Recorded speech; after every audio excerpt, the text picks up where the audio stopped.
안녕하세요. 노무법인 아테네 정가영 노무사입니다. 신희지 노무사입니다. 이제 우리가 좀 꽤나 이제 많은 분들을 좀 상담을 통해서 이제 뵀었잖아요. 상담을 진행하면서 아쉬웠던 점들, 이제 기껏 이제 어떤 비용을 지불하시고 저희를 찾아오셨는데 좀 그에 상응하는 만큼의 어떤 질 좋은 정보를 얻어가지 못하는 그런 경우도 있으신 것 같아서 오늘은 이제 노무사 상담 받기 전에 좀 반드시 미리 준비하면 좋을 것 같은 사항들에 대해서 조금 얘기를 해보려고 합니다. 상담료가 아깝지 않을 100% 노무사 잘 활용하는 방법을 소개해드리겠습니다. 좀 통상적으로 이제 상담 전에 이제 보통 이제 좀 준비하시면 좋을 사항들을 일단 4가지를 한번 말씀을 드려보도록 하고요. 뭐 임금 체불이나 뭐 직장 내 괴롭힘, 산업재해 각 주제별로 준비해 오시면 좋을 어떤 부분들을 좀 말씀을 한번 드려보도록 하겠습니다. 첫 번째는 뭐가 있을까요? 첫 번째는 명확한 질문을 준비하시면 좋습니다. 상담 전에 본인이 궁금한 점을 최대한 구체적으로 좀 정리를 해오시는 게 좋아요. 예를 들어서 퇴직금 산정할 때 이 부분이 이 기준에 포함되는지 아니면 얼마가 대충 나올 수 있는지 이런 구체적인 질문을 가지고 오시면 상담이 좀 더 효율적으로 이루어질 수 있습니다. 저희가 스무고개처럼 파내는 것보다는 오히려 정확하게 질문을 해주시면 그 질문에 빨리 답변 드리고 다음 질문으로 또 넘어가기 때문에 좀 시간을 효율적으로 활용할 수가 있죠. 두 번째로는 이제 결국 가장 중요한 것이 관련된 자료를 잘 챙겨 오시는 게 좀 중요합니다. 기본적으로 뭐 근로계약서 같은 부분들은 좀 필수적으로 준비를 해 오시면 좋고요. 분쟁 상황과 관련해서는 뭐 문자나 뭐 카톡 자료들을 좀 챙겨 오시면 저희가 이제 해당 부분에 대한 법률적인 판단을 하는데 좀 많이 도움이 되는 그런 편입니다. 오셔가지고 이러이러했어요. 내 급여가 얼마인 것 같은데 뭐 얼마가 안 들어온 것 같아요 라고 하시면 저희가 이제 의뢰인 말을 믿지만 저희도 확답을 드리기가 조금 어려워집니다. 그래서 근로계약서도 챙겨 오시고 어떤 필요한 자료들이 있다라고 하면은 그 증빙 자료들을 같이 가지고 오셔야 저희가 이게 뭐 직계가 맞다 아니다, 급여가 얼마가 밀렸다 아니다, 뭐 더 못 받으셨다 이런 것들을 판단해 드릴 수가 있습니다.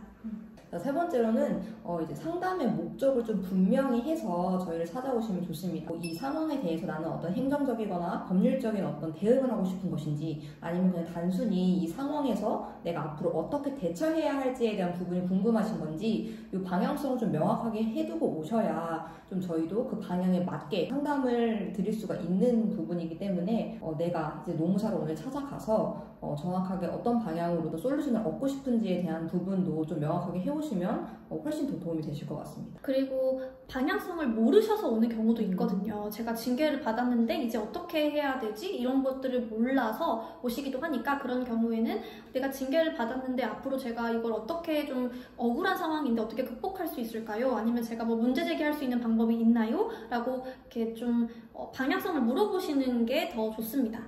네 번째로는 저희가 이제 상담을 받으러 오시는 분들마다 좀 개인적인 성향들이 좀 많이 다르시잖아요. 그렇죠. 굉장히 꼼꼼하게 진짜 서면으로 이제 어떤 궁금증이나 이런 자료들을 다 정리해서 오시는 분들도 있어요. 아예 반대로 진짜 맨몸으로 이제 오셔가지고 좀 그렇게 하시는 경우도 있는데 아무래도 본질적으로 궁금하신 부분 말고도 좀 추가적인 질문 같은 것들을 미리 적어 오시면은 뭐 집에 돌아가서 그거 물어봤었어야 되는데 약간 이런 어떤 아쉬움은 좀 덜 남길 수 있지 않나 싶습니다. 맞습니다. 그리고 상담을 할 때는 이거는 뭐 크게 도움이 안 될 거야 라고 생각하시는 부분이 있더라도 우선은 다 말씀을 하시는 게 좋아요. 그것들이 좋은 소스가 될 수 있거든요. 그래서 뭐 이런 건 사소한 거니까 뭐 굳이 말 안 해야지 이렇게 하지 마시고 그냥 걱정이 되시거나 좀 말하고 싶은 부분이 있으시면 편하게 말씀을 해주시면은 그게 또 좋은 소스가 될 수 있습니다. 노무사하고 좀 커뮤니케이션이 잘 되는 게 그래서 되게 중요하죠. 왜냐면 말하기 불편한 것도 말을 해야 되고 사소한 것도 다 말할 수 있는 그런 커뮤니케이션이 돼야 되거든요.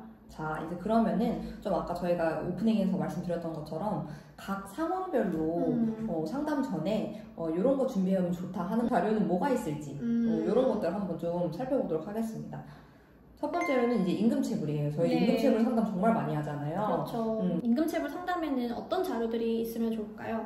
아무래도 당연히 이제 임금체불의 핵심은 이제 정확한 체불의 수이기 때문에 내가 지금 체불이라고 주장하는 어떤 임금의 항목별로 내가 어느 정도 이제 체불이 되었는지를 좀 입증할 수 있는 급여 명세서 같은 것들, 뭐 통장 사본 같은 것들 이런 것들을 좀 미리 챙겨오시면 좋고요.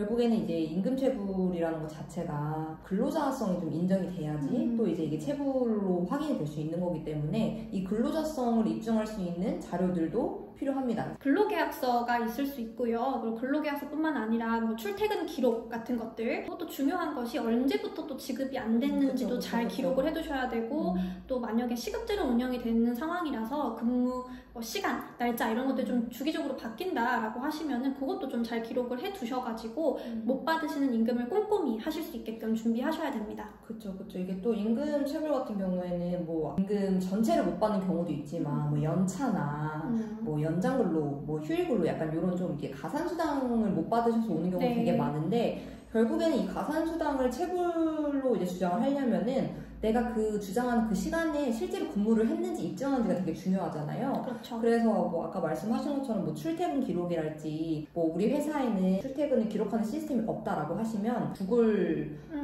그 기록 앱을 좀 추천해드리는 편이긴 하거든요. 언제부터 일을 시작을 해서 퇴근을 언제 했는지 약간 그런 기록들까지 세세하게 나오는 편이어서 이런 것들을 좀 준비하시면 훨씬 도움이 될 수 있습니다. 그러면 이제 직장 내 괴롭힘 같은 경우에는 피해자이시다라고 하면은 어떤 행위를 내가 지금 신고하고 싶은지를 좀 정리를 해오시는 게 좋습니다. 정리가 안 된 상태라고 하면은 그 괴롭힘 행위들을 쭉 적어 오시면 저희들이 이제 그 카테고리별로 묶어서 이제 신고 행위를 이제 정해드리기는 합니다. 근데 일단 어떤 행위가 있었는지를 좀 정리를 해오시는 게 좋아요. 어떤 행위가 있었고 그게 언제 일어났고 그리고 뭐 봤던 사람이 있거나 하면은 그런 것도 다 기록을 해두시는 게 도움이 됩니다. 아무래도 이제 직장 내 괴롭힘 같은 경우에는 첫 번째로 가장 궁금해하시는 게 뭐 내가 신고인 입장이든 아니면은 뭐 행위자로 지목된 어떤 상황이든 직장 내 괴롭힘에 해당하는지 여부를 일단 가장 먼저 궁금해하세요. 이제 결국에는 이런 부분 같은 경우에는 어떤 법적인 판단을 요구하는 부분이기 때문에 그냥 단순히 뭐 내가 뭐 이렇게 했는데 뭐 이러이러한 상황이다라고 하시는 것보다는 실질적이고 구체적인 어떤 입증 자료를 가져오셔서 저희한테 상담을 받으시면 맞습니다. 훨씬 정확하게 네. 어떤 법적 판단을 받으실 수 있는 거죠. 그게 이제 뭐 문자, 카톡, 그리고 녹취, 그리고 이메일, 뭐 사진 모든 것들이 입증 자료가 될 수 있으니까 이것들을 같이 가지고 오셔서 상담을 하시면 판단 여부가 더 용이해집니다. 그리고 뭐 직장 내 괴롭힘으로 상담을 오시게 되면은 저희가 회사한테 어떤 요구를 할 수 있는지 피해자로서 뭐 분리 조치를 어떤 정도로 요구할 수 있는지 그리고 추후에 어떻게 대응을 할 수 있고 이런 것들을 다 안내를 해드립니다. 그래서 근로자분들께서는 일단 입증 자료를 좀 잘 준비를 해오시고 행위들을 잘 정리를 해오시는 게 중요할 것 같습니다. 그럼 이제 부당해고로 한번 넘어가 볼까요? 네. 부당해고도 정말 저희한테 상담 많이 오는 네. 좀 케이스이긴 한데 뭐 해고뿐만 아니라 뭐 부당 징계도 있을 것이고 뭐 부당 전직 뭐 이런 다양한 어떤 카테고리가 있을 수 있습니다. 부당해고에도 여러 가지가 있을 수 있어요. 뭐 징계해고가 있을 수 있을 것이고 뭐 경영상 해고가 있을 수 있을 것이고 뭐 이렇게 다양한데요. 보통 해고는 서면 통지로 이루어져야 되기 때문에 일단 해고 서면 통지를 받으신 게 있다면은 그 안에서도 허점이 있을 수 있어요. 그래서 해고 서면 통지 받으신 것도 가지고 오시면 좋고 해고 예고 통보를 받으셨다면은 관련된 내역들을 통지받은 내용들을 가지고 오시면 좋습니다. 그리고 징계 절차나 사유 그리고 그 종류에 대해 적혀져 있는 취업 규칙을 함께 가지고 오시면 좋아요. 저희가 이제 취업 규칙 같은 경우도 어떤 사건이 일어난 상황에서 좀 요구를 하게 되면은 굉장히 좀 받기가 어려운 부분이 있잖아요. 맞아요. 원칙적으로는 모든 근로자가 이제 자유롭게 열람할 수 있도록 사업장에 잘 비치를 해놔야 되는데 그렇지 않으신 분들도 있고 아무래도 이제 뭐 부당해고나 뭐 징계 같은 어떤 이런 조금 안 좋은 상황에 뭐 노사가 이제 얽혀있게 되면은 필요한 자료들을 좀 습득하시기가 좀 어려우실 수 있기 때문에 사전에 미리 이제 이런 관련 자료들은 좀 확보를 해두시면 훨씬 좋죠.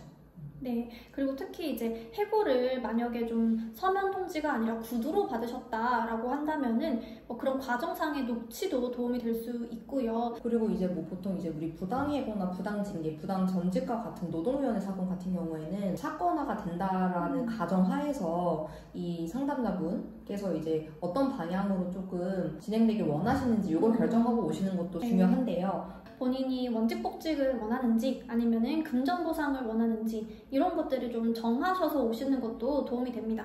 원직복직 해도 되는데 돈도 괜찮고 약간 이런 스탠스로 오시면은 저희가 또 결정은 해드립니다. 그런데 이제 아무래도 본인의 그런 확고한 방향성이 있으면 저희도 좀 서면이 나가는 방향성이라든지 이런 전략들이 좀 달라질 수 있으니까 사업주의 네. 컨택하는 어떤 그런 방법이라든지 이런 것들이 또 다양하다 보니까 사전에 좀 명확하게 하시고 오면 더 실질적인 어떤 전략 방법을 좀 습득하실 수 있다. 네. 이렇게 정리할 수 있겠네요. 만약에 좀 결정이 어렵다라고 하시면은 그 상담하는 노무사분께 원직복직이 더 좋을까요? 금전보상이 더 좋을까요? 뭐 둘의 실익이 어떻게 되는지를 좀 물어보셔가지고 구체적으로 좀 안내를 받으신 다음에 결정하시는 것도 좋습니다. 그럼 이제 산업재해 같은 경우는 어떤 걸 좀 준비를 해와야 될까요? 이제 노무사와의 상담이 좀 더 필요한 케이스는 업무상 질병에 좀 해당한다고 볼 수 있습니다. 왜냐하면 그 질병의 발생 경위 같은 것들이 좀 명확하지 않기 때문에 관련된 어떤 자료들, 이제 업무와 이제 해당 질병 사이 상당 인과관계를 좀 판단해 볼 수 있는 자료들을 준비해 오시면 되게 좋은데요. 보통 이제 근골격계 질환 환자분들이 이제 업무상 질병으로 많이 오십니다.